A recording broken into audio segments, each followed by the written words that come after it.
Bharat, England రెండూ బలమైన జట్లే. రెండు జట్లు దూకుడు మీదే ఉన్నాయి. అందుకే సెమీస్ వార్ ఇప్పుడు హీట్ పెంచుతోంది. మ్యాచ్ ముందు ఆ హీట్ను ఇంగ్లాండ్ క్రికెటర్ శామ్ కరన్ మరింత పెంచేశాడు. ఆటకు ముందే మైండ్ గేమ్ మొదలు పెట్టేశాడు.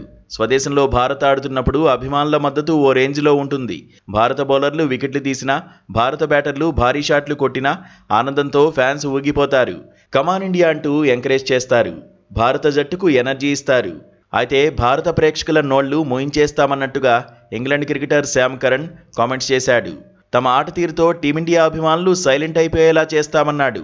దీంతో 2023 వన్డే వరల్డ్ కప్ సమయంలో ఆస్ట్రేలియా కెప్టెన్ కమిన్స్ చేసిన కామెంట్స్ అభిమానులు గుర్తు చేసుకుంటున్నారు. అప్పట్లో అహ్మదాబాద్ స్టేడియంలో 1,00,000 మందికి పైగా ఉండే అభిమానులు సైలెంట్ అయిపోయేలా చేస్తామన్నాడు కమిన్స్.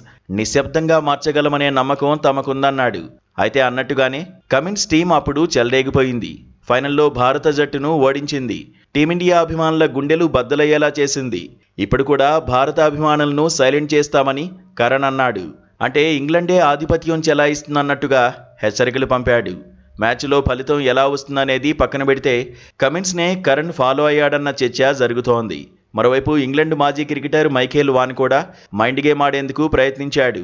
రెండో సెమీస్లో టీమిండియాపై ఇంగ్లండే గెలుస్తుందని జోసెన్ చెప్పాడు. స్పిన్ విభాగంలో ఇంగ్లాండ్ స్ట్రాంగ్గా ఉందన్నాడు. భారత్ కంటే మెరుగైన స్థితిలో కనిపిస్తోందన్నాడు. ఫీల్డింగ్లోనూ టీమిండియా కంటే మెరుగ్గా ఉందన్నాడు. వరుణ్ చక్రవర్తిపై ప్రత్యర్థులు అటాక్ చేస్తున్నారని చెప్పుకొచ్చాడు. Adil Rashid, Liam Dawson, Will Jacks కీలకమన్నాడు. కివీస్పై విజయం ఇంగ్లాండ్ ఆత్మవిశ్వాసాన్ని పెంచేసిందన్నాడు.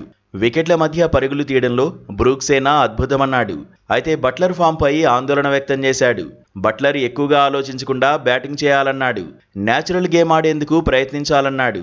బంతి మీదనే దృష్టి పెట్టాలన్నాడు. బంతికి తగినట్టుగా రియాక్ట్ అవ్వాలన్నాడు. వాంకడేలో ర్యాంప్ షాట్లు ఆడొచ్చన్నాడు. ఇక ప్రస్తుత టీ20 వరల్డ్ కప్లో ఇంగ్లాండ్ తరఫున కెప్టెన్ హ్యారీ బ్రూక్ టాప్ స్కోరర్గా కొనసాగుతున్నాడు. 7 మ్యాచ్ల్లో 228 పరుగులు సాధించాడు. ఇందులో ఒక సెంచరీ ఉంది. విల్ జాక్స్ 191 పరుగులతో రెండో స్థానంలో ఉన్నాడు. ఇంగ్లాండ్ తరఫున అత్యధికంగా ఆదిల్ రషీద్ 11 వికెట్లు, విల్ జాక్స్ 10 వికెట్లు సాధించారు.